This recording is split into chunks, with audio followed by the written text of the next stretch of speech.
Well, hello everyone. I'm Delaware Senator Tom Carper, and today marks the 2-year anniversary of the Inflation Reduction Act, the most significant investment in climate action and clean energy in our nation's history.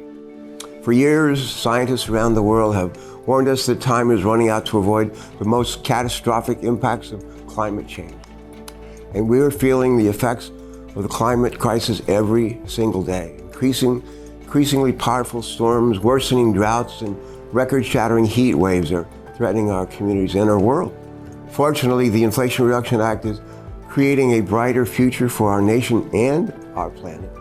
This historic law is lowering energy costs for families, reducing planet-warming emissions, and cleaning up the water we drink and the air we breathe, all while creating good-paying jobs. And that's not just a few jobs, that's a whole lot of jobs.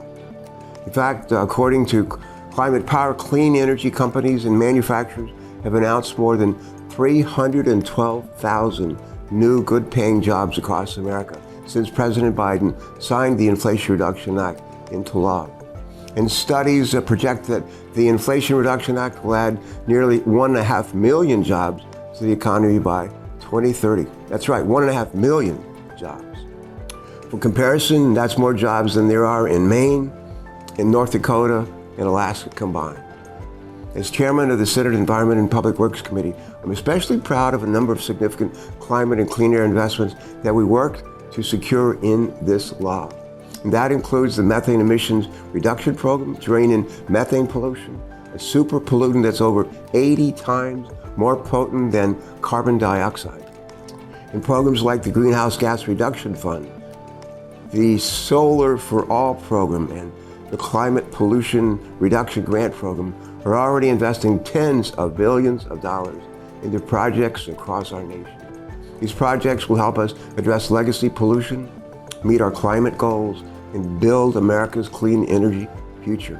For example, New Jersey, Delaware, Maryland, and Connecticut just received nearly $250 million to work together to deploy EV charging infrastructure along the I-95 corridor across all 4 states. And that's just one example. But it doesn't stop there. 2 years on, and the Inflation Reduction Act is hard at work delivering for hard-working families and seniors all across our nation. So thanks to this transformative law, Medicare was granted the authority to negotiate the cost of prescription medications directly with the manufacturers, and seniors are realizing those cost savings today. In fact, the Inflation Reduction Act also has capped seniors' out-of-pocket costs on prescription medications at $2,000 annually and capped the cost of insulin at $35 per month for seniors, a massive decrease from the hundreds of dollars that they used to have to pay out of their pockets before we passed this bill into law.